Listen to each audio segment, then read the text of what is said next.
So it's quite evident that the Raza Academy and the radical Barelvi Islamist groups has a certain vested interest even with the Northeast and in Tripura to be specific.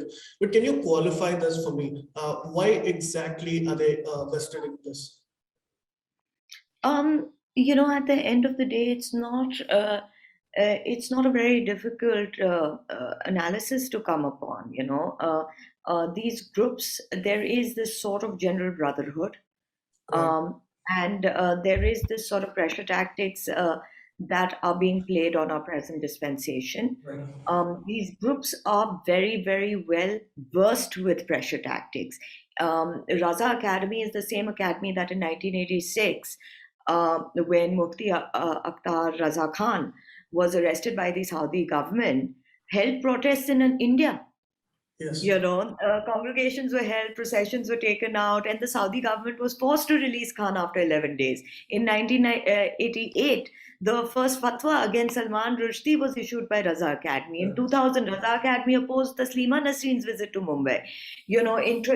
Let's not forget, and I think this is possibly one of the worst blots on, an organization that calls itself an academy, which I would assume, Sharan, an academy means a place of discipline, a place of learning. But in 2012, Raza Academy held protest in Mumbai's Azad Maidan against atrocities on Muslims in Myanmar and riots in Assam.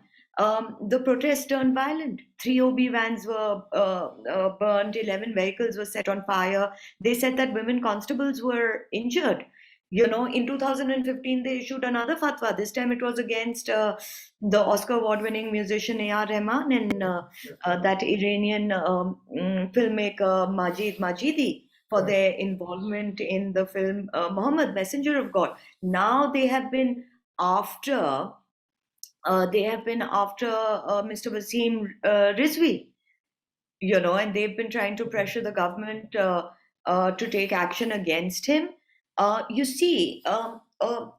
the case of Raza Academy, the movement that they follow is based on the application of blasphemy laws.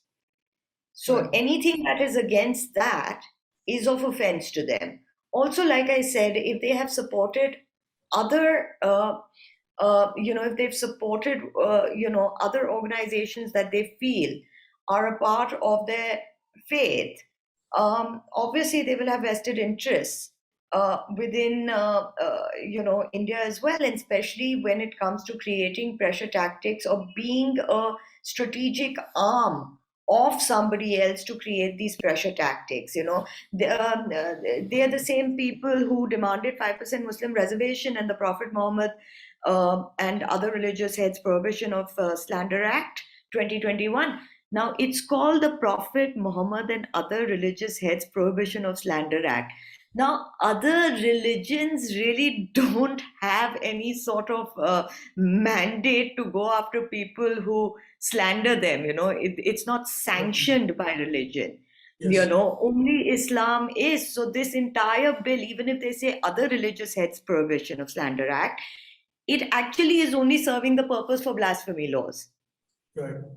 So I think it's fairly clear that a lot of these organizations act as pressure groups, and the interconnectivity because of social media and the amount of propaganda material that can be circulated is absolutely mind-boggling, and nobody cross-checks. Let me tell you, on the 23rd and 24th of October, like I said, when there was a sudden flood of visuals on social media, there were messages, and it was shocking because the kind of YouTube channels and the kind of headlines that they had. First of all, there were old BBC videos of Delhi riots, visuals of an explosion in Pakistan, a Karachi fuel station blast, among so many others that were being portrayed as violence in Tripura. And there are some really popular content makers who crop up, and I think investigation to what their funding is, what their support basis is really, really important, because content creators like Mufti Harun Nadwi of Viral News has 1.3 million subscribers. this is a huge amount of viewership, which can go astray, and in a religiously sensitive country like ours, can have very negative repercussions. So they had headlines appealing for help for Tripura Muslims who were being attacked by Hindu Atankwadis. This was their headline. Another channel, which was called Tahaffuz Din, it has about, I think, 705,000 subscribers, had things like headlines saying Musalmano tayyar ho jao, Tripura mein police ka zalimana role. I mean, this is absolutely violence, right? Absolutely, you're inciting. This is insightful material. Another one said, Musalmano pe zulm karne walon ka anjam. Now, if this is an insightful, what is? This is hate mongering. And this is your circulating videos, which you have not verified. Of course, I know that our intelligence agencies have done their job and there have been arrests that have been made. But this is just in response to your question as to how this is all interconnected. I don't think there is a direct, this comes out of a good place in their hearts. There isn't a direct connection, but wherever they can build pressure, they will. Please remember to subscribe to us and switch on the notifications for this channel. For our other social media links, more content, and to support our work, please visit citti.net. Dhanyavad. Namaskar.